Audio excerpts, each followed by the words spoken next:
Welcome to LOA Today. Walt Thiessen and life coach Wendy Dillard here. Today is Friday, January 26th, 2018, your second daily dose of happy. And happy Friday to everybody. If you're on the East Coast especially, your workday is almost over. If you're on the West Coast, you're about halfway through. And everyone in the middle is, well, everyone in the middle. Well put. Well put, right.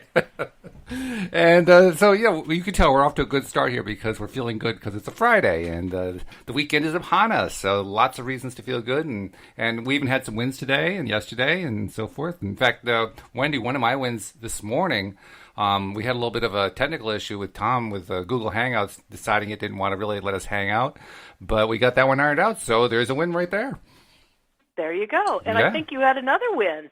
Yeah, within the last 24 hours, I had a meeting with somebody who it was an interesting business meeting. Let's put it that way.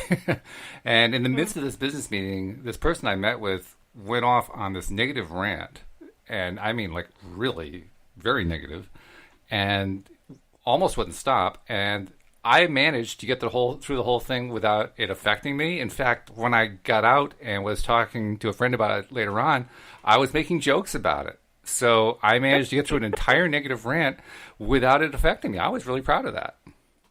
That is a really big deal. Yeah. That is a really big deal.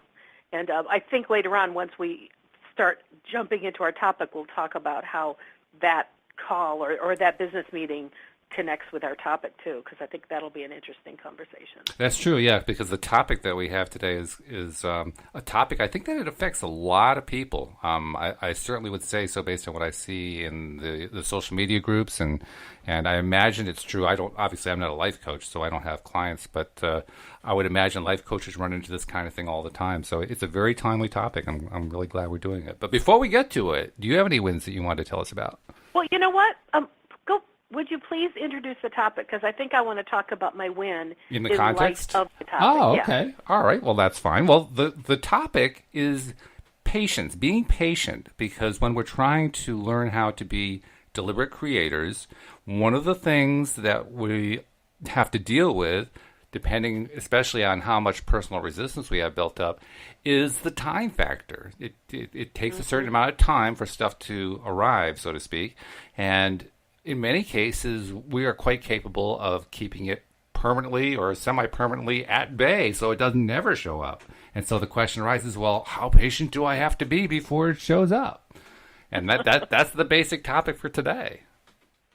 Well, and why I think that's interesting and why it connects with my win is because for a long time, I've not thought about things in terms of patience. I kind of let go of that one ages ago because I recognize that things happen on a timetable that's more in conjunction with how positive I stay focused on the things that I desire and how much resistance am I able to let go of.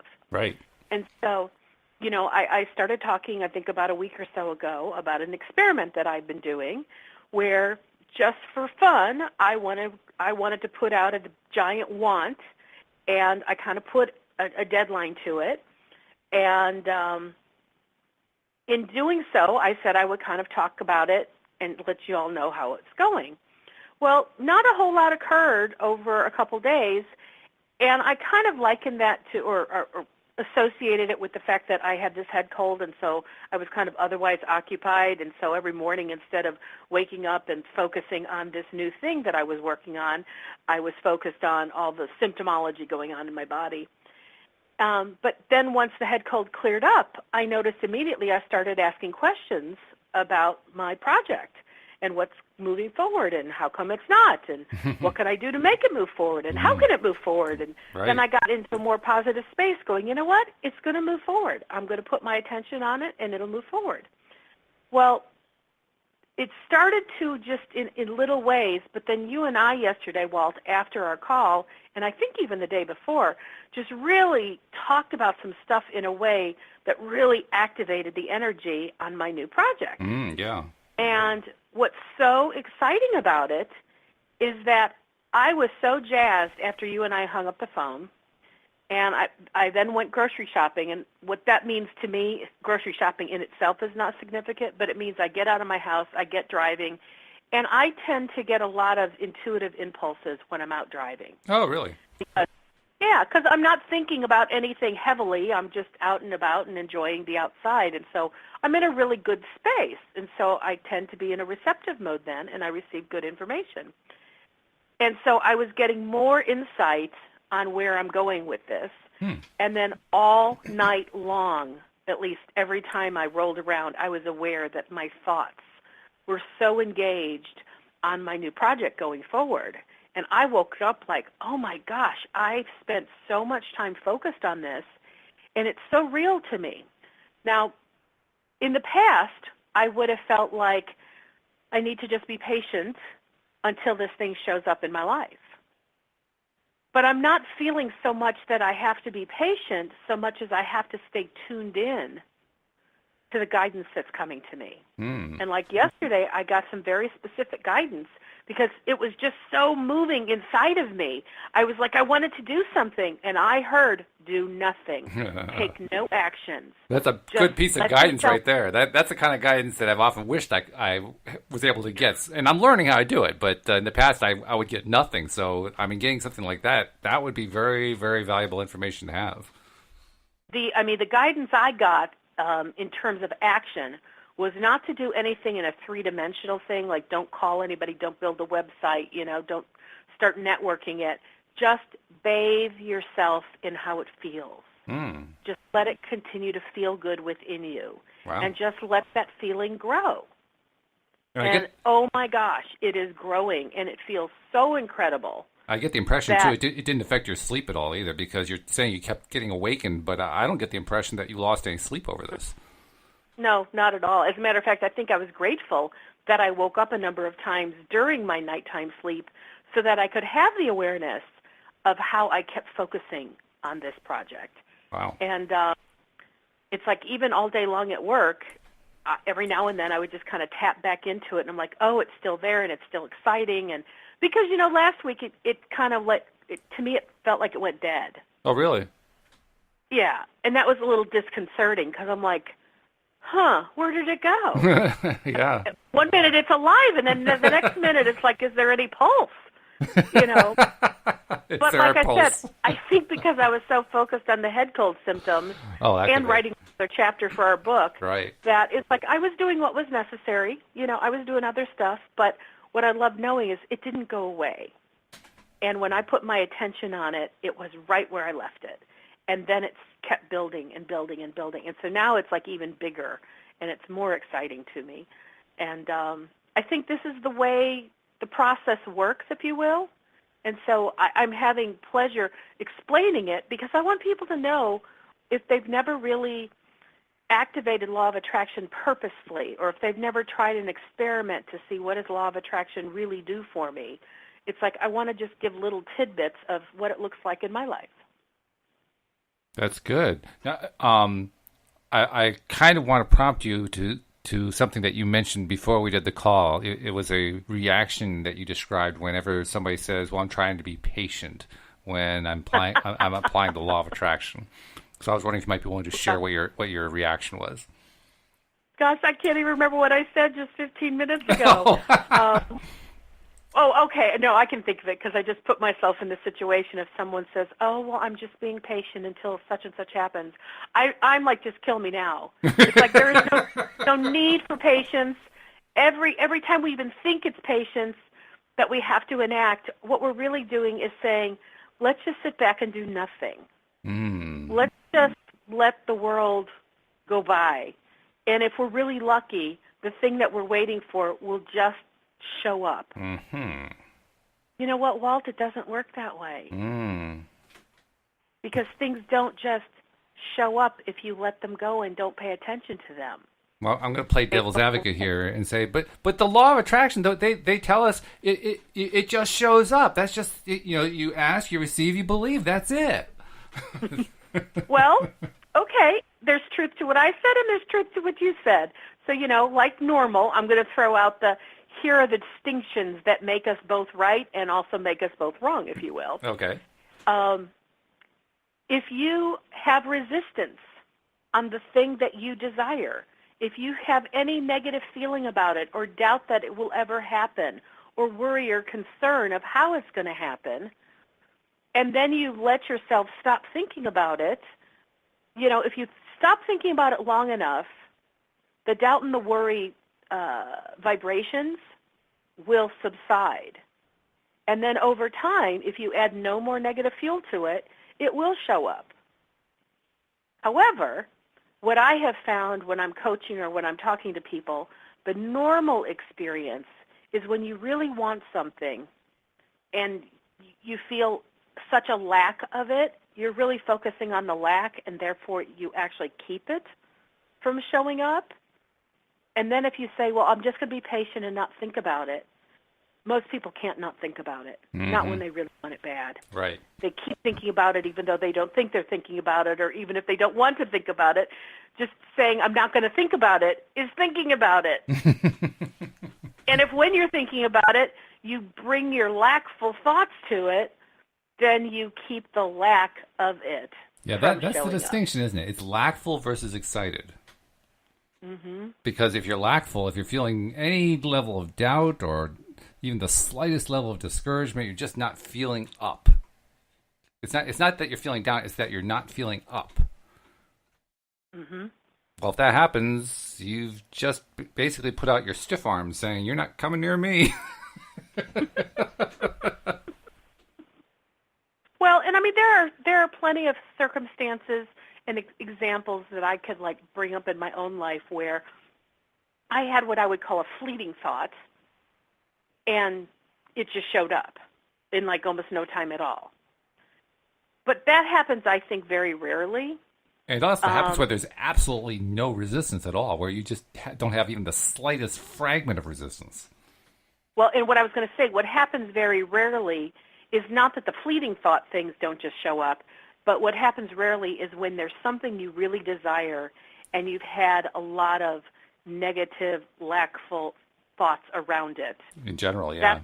That generally takes longer to show up. Oh, yeah. But it's not a matter of patience. It's not like the universe is testing us. Or, when I was in the church, I used to hear all the time, God is teaching me patience. And I got to tell you, I got really sick to death of hearing that one. It's like, well, am I being tested for patience every day of my life? I became impatient about it. And that was kind of the churched response when things weren't manifesting quickly. They would just say, oh, well, God is teaching you patience. You need to be patient. And I'm so grateful I'm over that one. Well, that one, the one that always got to me, I don't want to get on negative topics, but the one that got to me was, God always answers all prayers. Sometimes the answer is no.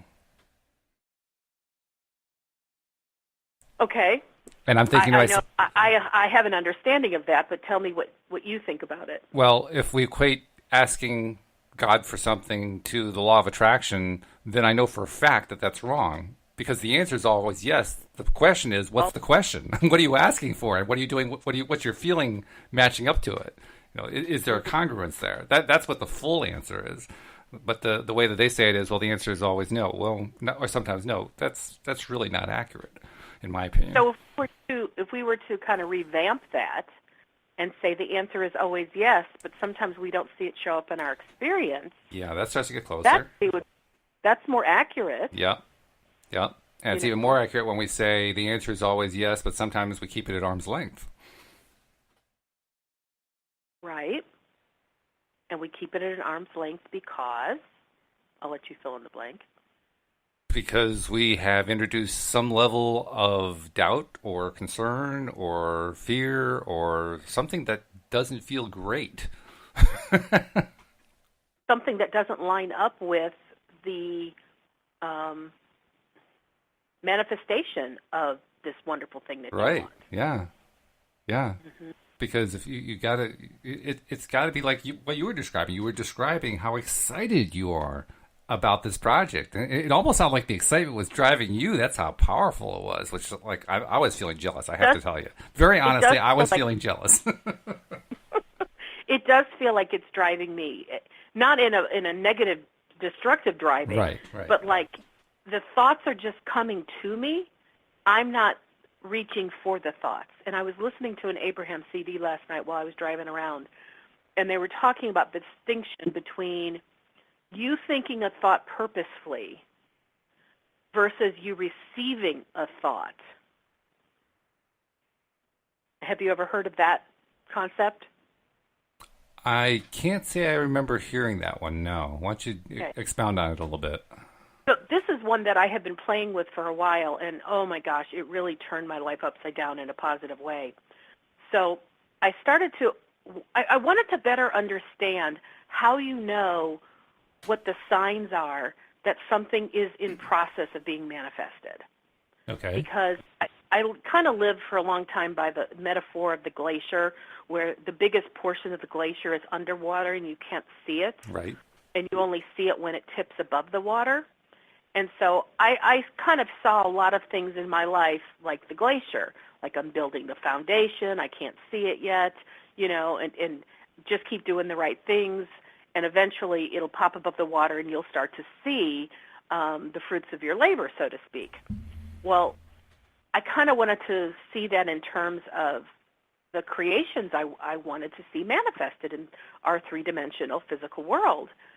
And Abraham started talking about how when you receive a thought is part of manifestation because things start out with a thought. Mm-hmm. Sure. So I was playing with that, but lately they have been getting more distinctive in how they've been talking about it, which is, okay, and they said, we say the word thought because what we really want to say is vibration, but most of you humans can't really handle that one, so we'll just say thought. But in their model, thought and vibration are the same thing. They're truly equivalent then, okay. Truly equivalent. And they would never use the word thought if they knew that we could handle the word vibration, which I think is kind of funny. But the idea is, like, if I want something, let's say I go, I want to buy a blue sweater. I'm going to go out to the mall and I want to look for a blue sweater because I want a blue sweater. Well, that's me coming up with the idea that I wanted a blue sweater. But if I'm sitting around and let's say I'm watching TV and I'm really laughing at The Big Bang Theory, which is one of my favorite shows, and all of a sudden I get this image of a blue sweater and I like hear an inner dialogue in my head, go buy a blue sweater. Because the blue sweater idea would have come so out of the blue, where I wasn't thinking of shopping, I didn't think I needed new clothes, I wasn't thinking about winter weather, needing a sweater. It just popped in. And no pun intended, because it's a blue sweater out of the blue. That's a good one. You're right. No pun intended. So the idea that when the blue sweater thought pops into my head while I'm watching TV, that's what Abraham would refer to as you receiving the idea or receiving the thought. Because I wasn't trying to make anything happen. I wasn't going, I need some new winter clothes. Maybe a sweater would be good. And I look through all my wardrobe and I go, I think blue would work for me. That's me thinking those thoughts. Okay. And so I've been working to practice knowing the difference between me thinking thoughts versus me receiving thoughts. And that difference being the difference between you initiating something and you receiving some kind of an impulse or an intention or a message from your inner being or whatever. Yeah, where it feels as though it came out of the blue, like, why am I all of a sudden thinking about that kind of thing? Right. That's what you've been trying to help me with, actually, during our after show calls. You've been encouraging me, and people don't necessarily know this, but you've been encouraging me to try to be open to and receive those and share them when they come up. And it's kind of it's a really different experience once you can start letting yourself do it, because that's what was happening. I'm sure over the years I just wasn't letting myself do it. And as I'm starting to let myself do it, it's a weird thing sometimes. I mean, because I've given you a couple of them that came up, and as I'm saying it, I'm saying to myself, why on earth am I telling her this? This is not connected to anything at all. And of course, it ends up being connected perfectly, but I just didn't know how it was connected. It's just strange. Well, and when you shared those things with me, And you would even kind of couch it in, I don't know what this has to do with anything, but this is just this thought that popped into my head. So that in itself tells me you weren't deliberately going, gosh, what can I say that's going to help Wendy through this or help her get greater insight? Very true. You were an active listener. Absolutely, yeah. Yeah. And while your active listener channel was open, what you didn't realize is your receiving channel was open as well, and you were receiving insight. And then when you shared it with me, I said, I know exactly what that means. Mm-hmm. And that's exactly what I was needing to hear, because that answers the questions that I've been asking. And you're like, huh, wow, who would have known? I certainly wouldn't have. I could tell you that. I was more shocked than you were. And I was so thrilled that you were willing to share what was coming to you, because it really was what I would call a necessary piece to my puzzle. Mm-hmm. Yeah. And I was pleased with it too, because I mean, we have basically a professional relationship as co-host, and that relationship it has developed to such a point in a very short period of time. It's been 2 months, something like that, where I felt like I could kind of trust your guidance enough to say, go with it. And so I started to go with it in a way that others had not been able to do with me. I mean, including my sister. My sister, for years ago, was trying to tell me to do this, and I just wasn't ready to do it. She tried as hard as she could, but I just wasn't ready to. You helped me get past it, so thank you. Well, I'm very grateful to be a part of that equation. Yeah. So the thinking, the thought, in terms of, my question, which is I want to know when I'm starting to have manifestation actually show up in my life. Mm-hmm. When I started to recognize thoughts that were coming to me that felt, and I'll just use this as our key phrase, out of the blue, because I wasn't even thinking about it before, those are the things that when those thoughts pop up, I now celebrate and get excited, because I know manifestation is in process. Because everything starts with a thought. In Abraham words, everything starts with a vibration. I've also been thinking as we've been talking, you're kind of, mulling on it in the background, that you were emphasizing that Abraham was emphasizing that thoughts and vibration are the same thing. So I'm thinking, well, so what happens if we change the way we express this? Instead of I think a thought, I vibrated a vibration. Does that work? Okay. I guess it does. Well, it's not the way we normally vibrate about it. Well, put it this way. This is how I think of it. So I receive a vibration, but I don't know how to interpret a vibration, but I know how to interpret a thought. I guess what I'm asking is it more than just a different label? That's what I'm really trying to get at. Is it more than just a different label? I think this is the closest I've ever come to stumping you, I have to say. This is really something. Well, so there are times I have a relationship with my friend named Keisha, and Keisha is not like anyone I've ever known. She lives in a world of energy and vibration. That is her first language. And we've been friends for about 3 years, and I have been put to the test, and I mean literally put to the test, to find new ways to interpret the things that she says so that we could be on the same page. Just to carry on a conversation used to be like an effort in oh my gosh, one challenge after another, because she would talk and I'd go, I have no idea what she's saying to me. I mean, I know the words because I know the English language like she does, and she was using English, but how she described her experiences were outside of anybody's communication with me ever. Okay. And what I have sort of labeled it is that she lives in the world of energy.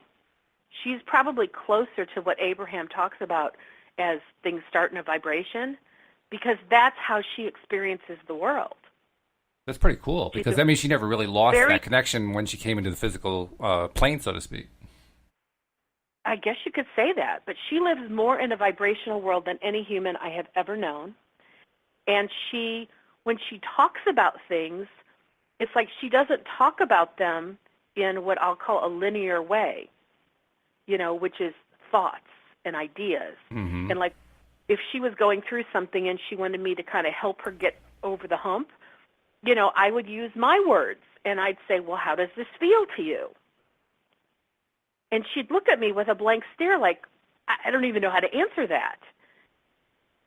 And I'm like, a feeling, happy, sad, glad, mad, a feeling word. And she'd just stare at me, and she couldn't go there. Now, we have since, over time, worked out kind of our own languaging with each other. But what I came to realize is because she experiences the world through an energy, vibrational field, she doesn't think about things in terms of thoughts. Now, do thoughts go through her head? Yes. But it's like her focus is underneath the thought. Her focus is at the vibrational level almost all the time. Well, so that's, I don't know if that's answering your question of is thought just another label for vibration? It starts to, because that last part you said, you said that the vibration was underneath the thought. And that's interesting. I mean, that's kind of how I experience it with her. Like if I start with the thoughts and then I go, okay, what is the energy behind this? And I'll give her a sentence. Behind these words, what's the energy that you sense behind there? Then she can usually, express something to me that makes sense to me. But say that one more time, because I'm not sure I got that right. Say that last bit one more time. Oh, I don't know if I can. Honestly, I don't know that I can. All right, well then don't worry about it. That was one of those stream of consciousness moments. I'll have to play back the podcast later on. That's all. I'll just listen to it that way. Let me try it this way. When you I'm really fixated on that idea. It's a fascinating idea. Vibration below thought. It suggests to me that the vibration is foundational. That it's the foundation upon which the thought structure is built. I'm wondering if that's accurate. I would agree with that because I seem to remember in the archives of my Abraham information that I do believe I have heard Abraham say something comes to us first as a vibration, and then we get a thought. Okay. And the way I interpret that is that most of us, unlike my friend Keisha, don't know how to interpret vibration because that's not a space we've been living in at all. And so we don't really recognize something until it shows up as a thought. Yeah, more precisely, I wonder what, for the lack of a better phrase, what does the vibration feel like? What is the experience of the vibration like? Because I get the impression there's a definite experience to that. And I'm not saying you know the answer to it. I'm not even sure Keisha could describe it. But that's what my curiosity is. What is that like?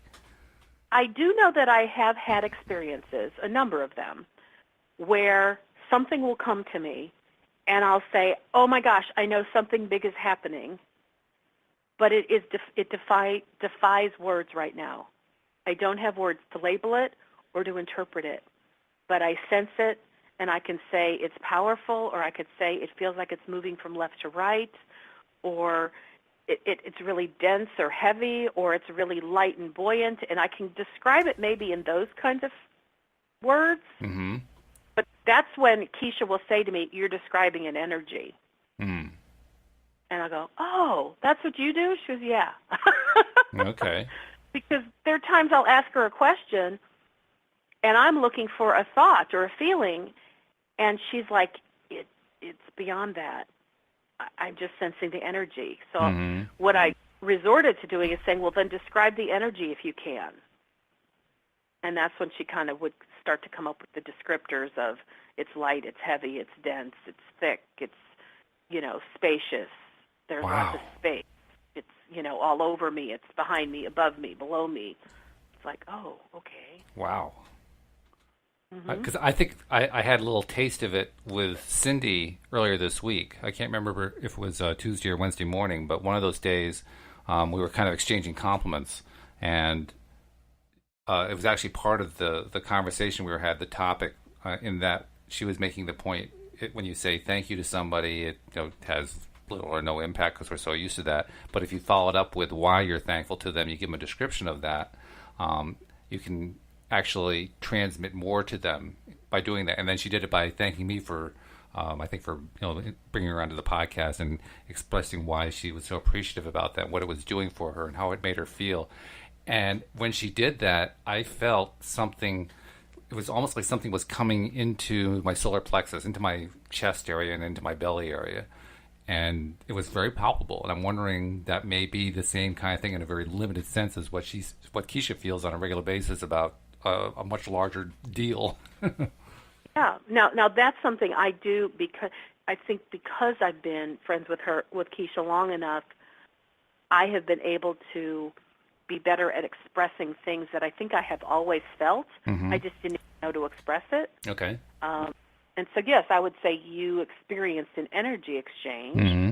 that when Cindy shared or expressed some words have power, words have energy. And I believe that you probably received the energy on which those words were sending the energy. And from my perspective, the cool part is I actually detected it. Yay! I mean, that's really pretty cool for me. Much rejoicing. There was much rejoicing, especially inside me, like, oh my God, I actually felt that. Yeah. And it's very true that words are very powerful. And, I like to be thoughtful and mindful of words that I use in specific circumstances because I know that I can convey something energetically that can be very powerful or very destructive, depending on the words that I use. I can see that. Yeah. I'm just really curious now about your friend. I mean, that must be quite seriously. That must be going through this life with that kind of connection, if you will, or that kind of experience. That must be a really almost very different physical experience from what the rest of us have. That's the best way I can describe it. It's got to be just quite different. Well, the way I've described it for myself is like, if you've ever listened to somebody like on TV or whatever who's a medium and they talk to dead people and convey messages, most of them have had a similar experience where in childhood they felt really out of sorts and right. They were seeing things and experiencing things and nobody around them understood them or told them they were making it up. And then, right. Of course, later on they learned, no, they had this incredible gift because they had the sensitivity to the energy of those that have crossed over. Mm-hmm. Well, that's kind of how I liken my friend. Yes, she's a medium, and yes, she can talk to people who are not here anymore, but she also has an incredible ability to talk to all things: nature, animals, people, trees, cars, things that we call inanimate. They're very alive. I mean, I know that they're alive because all things have consciousness, all cells have consciousness, but she experiences the aliveness of the things that we don't think of as alive. Yeah. I Very can see unique that. way, in a very unique way.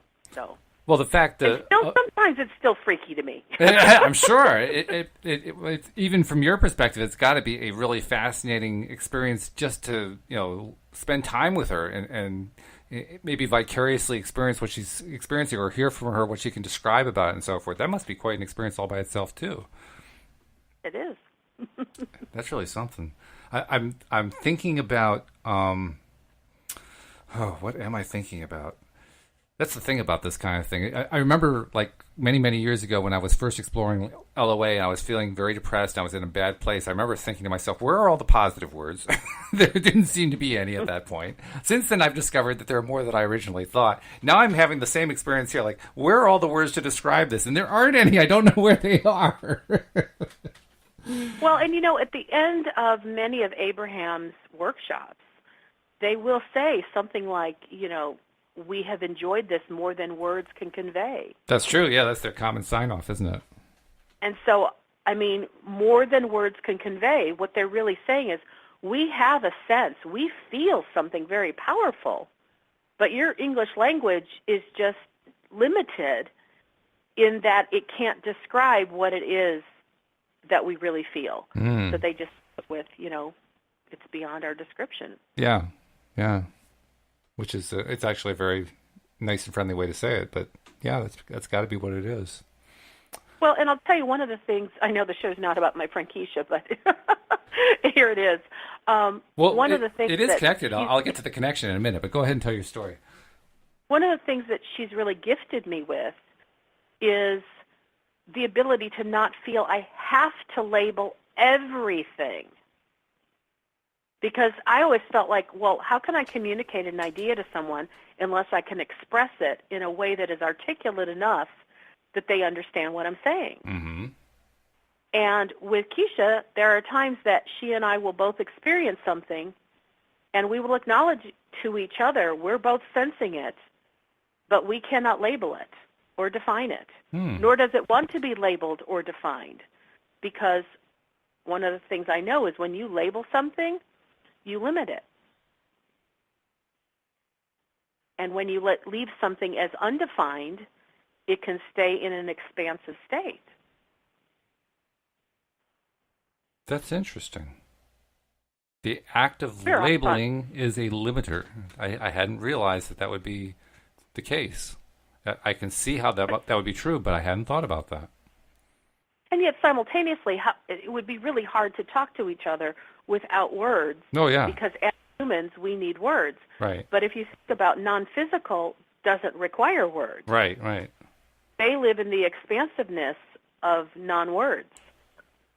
And also, No, go ahead. They convey ideas one to another through telepathy, which is they just sense an energy, and that energy is then transmitted. But they don't have to use words. Yeah, two thoughts that I wanted to share. One is you were mentioning inanimate objects and how they are actually alive and have consciousness and so forth. And I've long suspected that. And what originally put a degree of confidence about that into me, I'd heard it for many, many years, but only recently, like within the last, 10, 15 years or so, did I start to have some confidence in it because of what I learned about quantum physics. And I'm by no means a quantum physicist, and I don't claim to be. And I recognize that there are some major gaps between what those of us in the metaphysical area say about quantum physics and what your typical quantum physicist says. We're still not really having the same conversation. Nevertheless, from what I did read from standard quantum physics, I understood what I think we all pretty much agree on, that everything is energy. Well, if everything is energy, and if energy is the basis of all creation, and if that means that even inanimate objects are energy, they're like vast amounts of space with energy in the middle, and nobody can really track down where the actual matter is. Well, then clearly there has to be an opportunity, at least, for consciousness in there. And certainly there has to be an opportunity for vibration. So that's actually where I first started to come to it, not through any sense of having experienced it or having connected to it or anything like that. It's just the science of quantum physics convinced me there's got to be something going on there. So I just wanted to share that point. And then regarding the idea of, we don't want this to be about Keisha, your friend.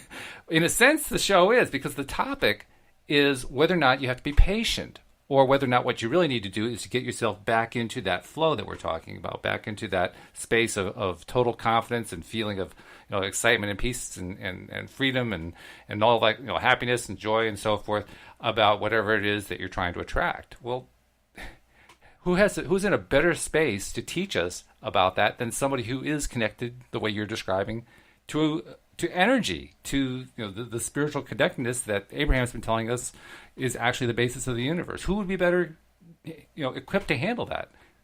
So, I mean, I envy Keisha. I do. Well, learning how to interpret Keisha was quite a project, but I took it on lovingly because I desired to understand how she saw the world the best I could. And simultaneously, I also desired to help create a bridge for her so that she could communicate the vastness of what she experiences to people who don't experience it. Because from her perspective, she thought everyone thought like her. She thought everyone experienced the world like her. When did she discover otherwise? How long did it take before she finally realized, wait a minute, there's something going on here? I don't know, but I mean, I spent months in our relationship going, sweetie, we don't experience the world like you. Oh, wow. I won't say weird, but it is way different than how I experience the world. Mm. Like, really? And I'm like, yeah, really. So it's relatively recent. So, well, I mean, like I said, we've been friends for over 3 years now, Mm-hmm. but, I don't know how much she was aware of it before, but there are many conversations she and I have where I will point out something to her that I think is like a duh moment, and it'll be a big eye-opener for her because she's like, so are you saying that, like, the average person doesn't think this way? And I'm like, no, I don't. She went, oh. And it's like for her it was a big moment, Sure. that growing awareness over time where she came to realize, oh, the rest of the world does think differently. I just had made the assumption we all are alike. Yeah. But Well, maybe we're not as alike as I thought. it's an assumption we all make. It wasn't until I'm going to say 3 or 4 years ago that I thought that nobody actually had clear, vivid dreams, that they talked as if they did, but they knew they didn't really have them. Because I knew I didn't come close to having vivid dreams. I was lucky if I could visualize anything at all. And then I came to find out they really do. They get full pictures, they get video, they get everything. And I'm thinking, well, why don't I get that?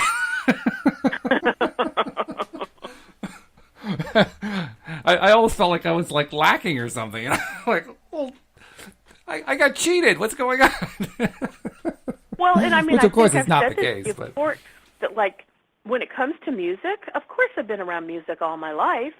I used to be a musician. I was a singer. Mm-hmm. But, if you ask me, do I know a song, unless it was something I knew from high school, I probably don't remember it. But even if you ask me about it now and it's something I just listened to last week, I might say I've heard it, but it doesn't mean I even know what it says. I don't hear the lyrics unless I am absolutely focused on purposely listening to the lyrics. Wow. Okay. An entire song can go by and I don't really hear the words. I Yeah. know they're there, but I don't focus on the words in a way that, like, I even know what the song is about. Mm-hmm. And that's in this light of we're all very different. That's an anomaly that I'm very aware I'm not like many other people.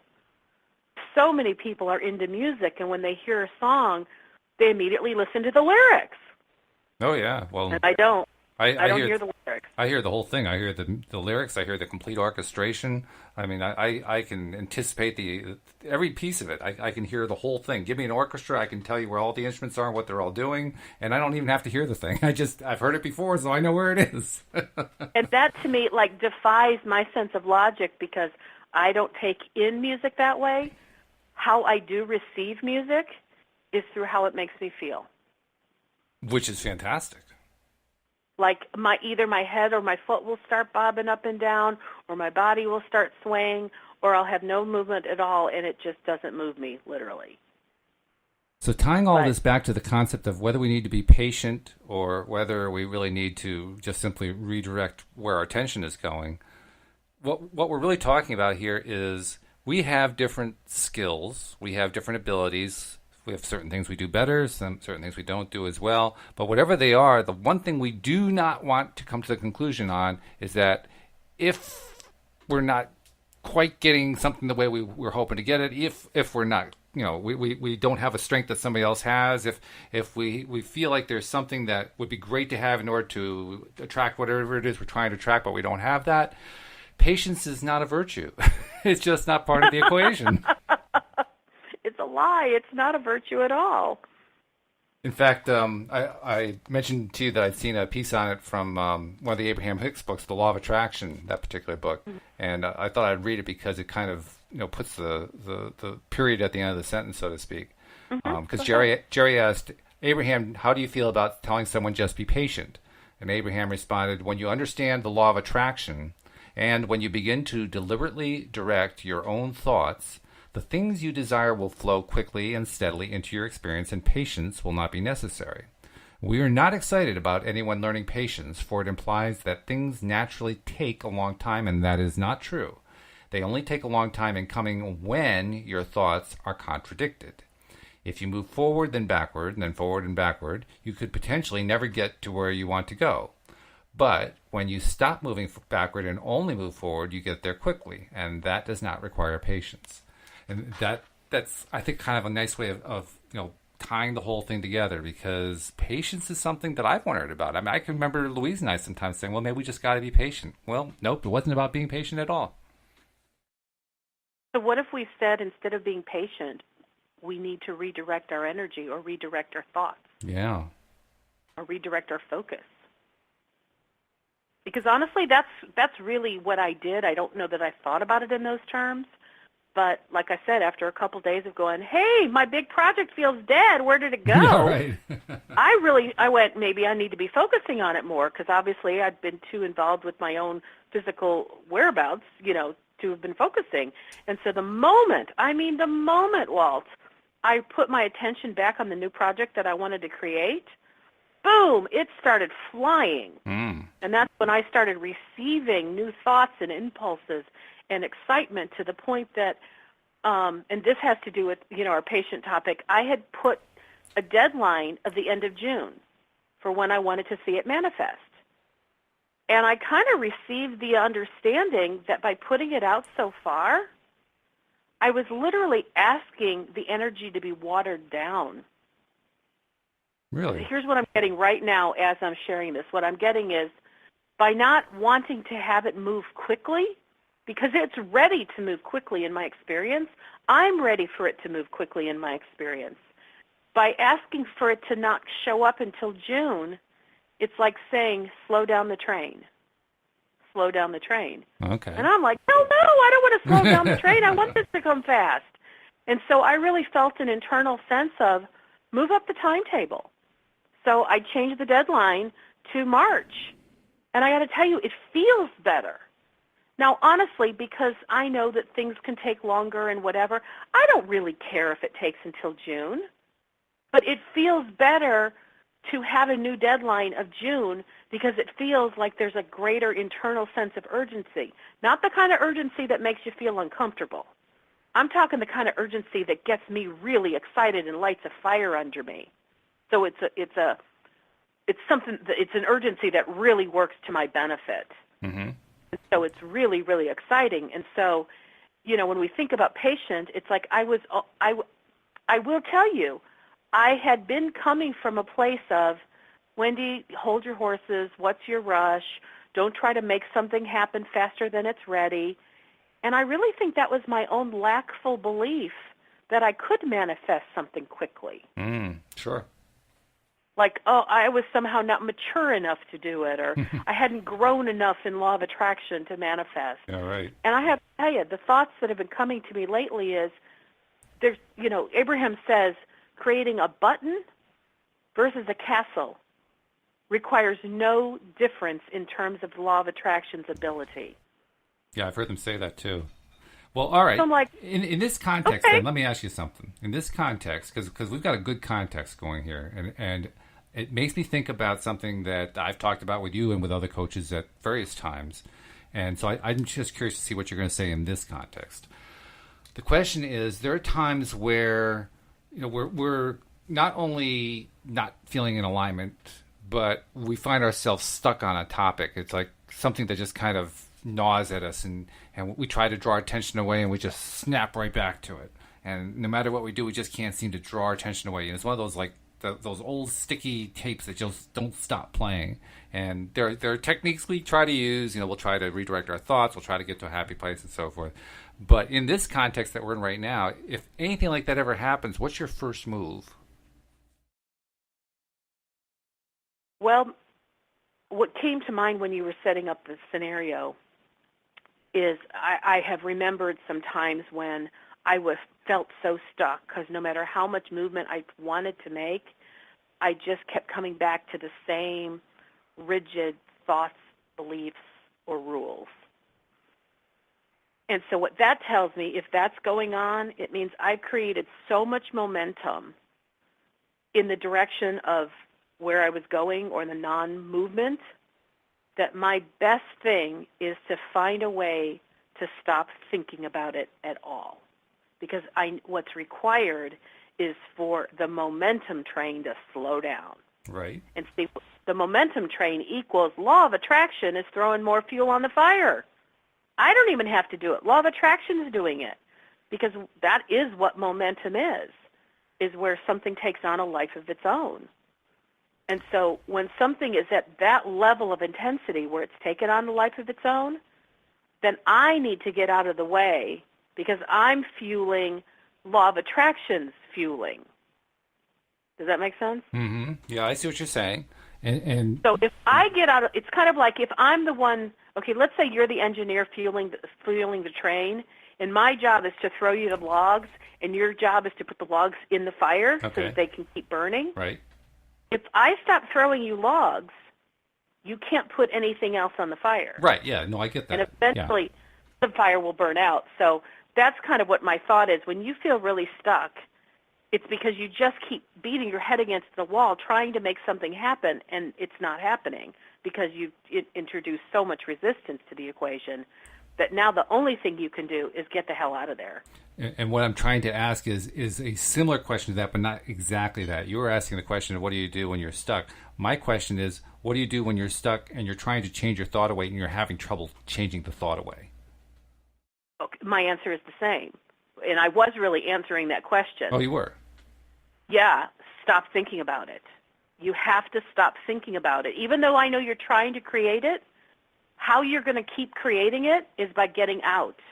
The universe already knows what you want. What I'm saying, though, is if I get in a space like that, unfortunately it doesn't happen as much anymore. It used to happen a lot. But when I'm in that space, when I try to stop thinking about it, if I just try to do it as like stop thinking about it, that doesn't work. I'm instantly thinking about it again. So I'll try to find another way to rip my mind away, so to speak, and say, okay, I'm going to focus on something else. And I focus on something else, and I can hold it for a few seconds, and all of a sudden I'm back to the other ones. Like, how the hell did I get back here?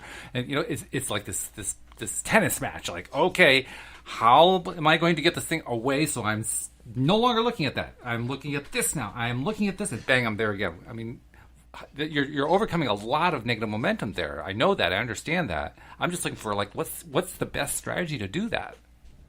Absolute distraction in another direction that will require your brain to be focused on something else. So like a task you have to do, not just like something that's optional. Yeah. So here I'm going to give you something that's outrageous, and this will be way extreme, but I think you'll get the idea.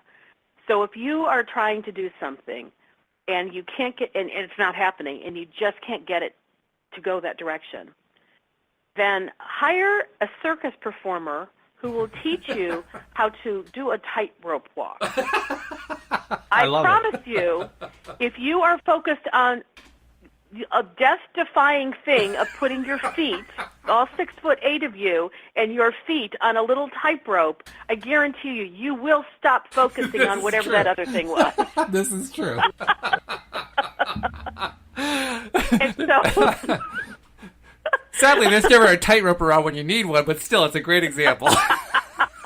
Well, but the idea is when you engage your whole mind and body in something else where you can't afford to be thinking about anything else, that'll do the trick. That's good. Yeah, I like that because, I mean, the principle is a good one. Inevitably, there's something going on in our lives at any given time where, within the next day or two, somewhere in there, there's something you have to do. If you don't do it, it messes up a whole bunch of stuff that's going on. You have to do that. And maybe that's it. Maybe you use that to break the focus. Maybe use that to break that momentum chain that's been going on. For some people, it could be something as simple as go to a movie. Don't watch a DVD at home. Go out to a physical movie theater. Get outside. Get in the car. Go stand in a line. Talk to all the different people, and fully engage yourself in a movie. Because the idea of a movie, most of the time, is you have to displace your beliefs anyway to believe what the heck they're showing you on the big movie screen. Mm-hmm. The only caveat I'd throw in, though, is it's got to be a movie that doesn't have a lot of negativity in it, because you got a lot of negativity. That would just refuel it for me anyway. I don't know about somebody else, but...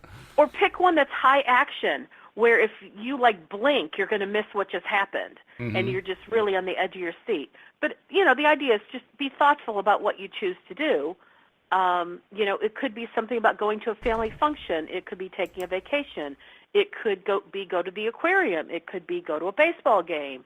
It could be jog, run around the block. It could be get on a bicycle, go kayaking.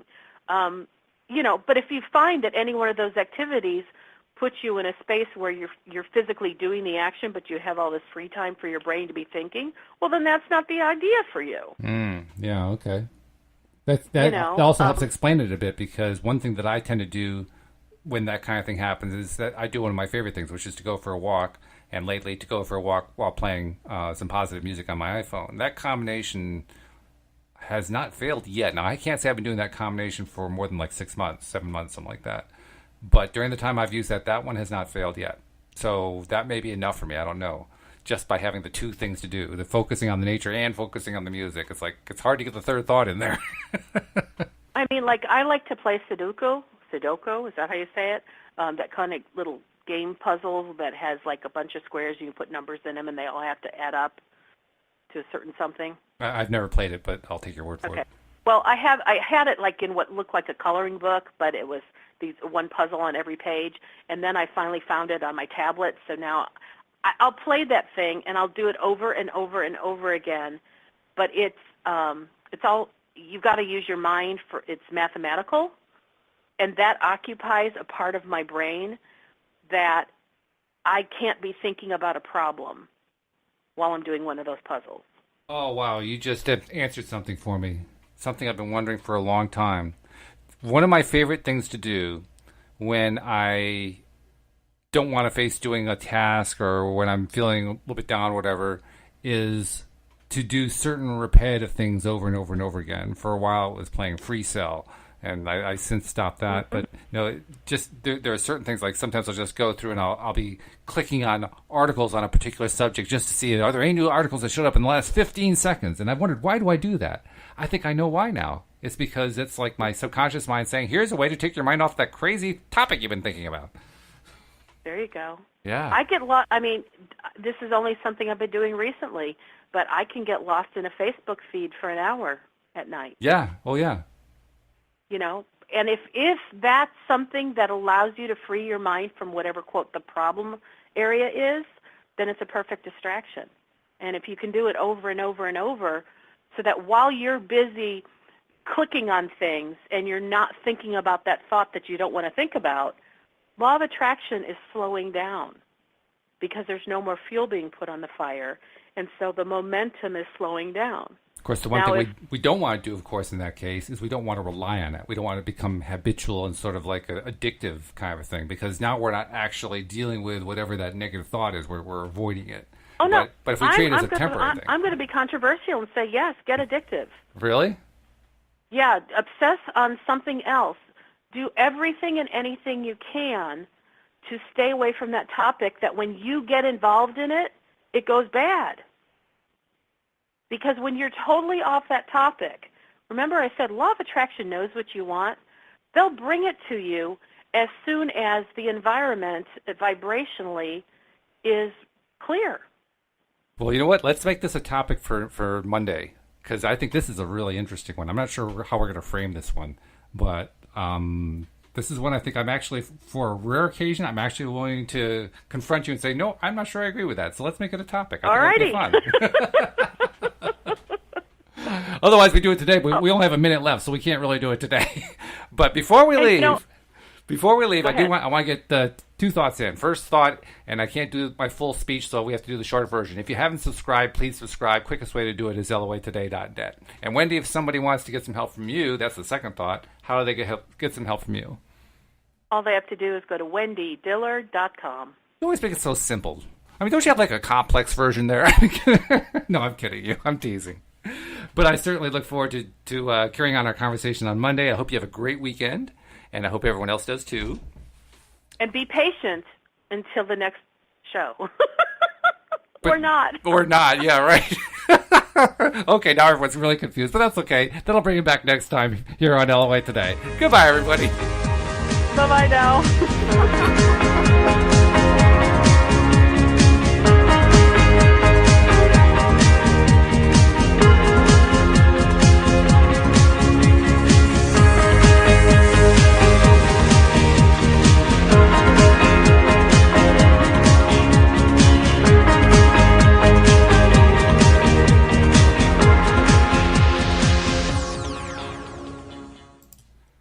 Okay.